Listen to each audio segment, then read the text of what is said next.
আজকে আমরা কথা বলবো আত্মসম্মান বোধ নিয়ে। সত্যি কথা বলো তো বন্ধুরা, আত্মসম্মান বোধটা কি?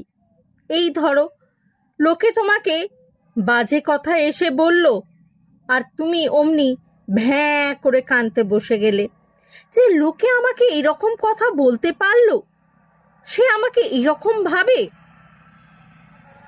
ভাই, সে কি ভাবে, সে কি চিন্তা করে, সেটা নিয়ে নিজেকে এফেক্টেড করার কিছু এসে যায় না। সেটা আত্মসম্মান বোধ না।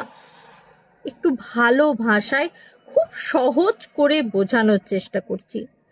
আত্মসম্মান বোধ হচ্ছে সেটা, তুমি তোমার ভেতরে একটা মানুষ রয়েছে, তোমার নিজের ভেতরেই তোমার যে আমিটা রয়েছে, সেই আমিটা তোমাকে সব সময় অবজার্ভ করছে। কোন কাজটাতে তোমাকে ভালো লাগছে, কোনটাতে খারাপ লাগছে, কি করলে তোমাকে সামনের দিকে এগিয়ে নিয়ে যাবে, কি করলে তোমাকে খারাপ লাগবে, এই সমস্ত কিছুই কিন্তু সে অবজার্ভ করছে।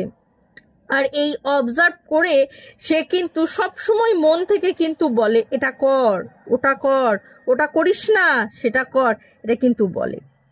আর সেই আমিটাই হচ্ছে, সেই আমিটার চোখে তুমি যতদিন উঠে থাকবে ততদিন আত্মসম্মান তোমার কাছে থাকবে। কিন্তু এমন কিছু কাজ করলে, ধরো সেই ভেতরকার আমির কাছে তুমি হেরে গেলে, আয়নায় চোখে নিজের চোখের সাথে চোখ মিলাতে পারছো না, তাহলে সেটা হবে আত্মসম্মানহীন কাজ। তো বন্ধুরা, একটা কথা তোমাদেরকে বলবো যে আত্মসম্মান বাইরের লোকে কে কি বললো না বললো তাতে কিছু এসে যায় না। আত্মসম্মান নিজের ভেতরে থাকে, অন্য কোথাও না।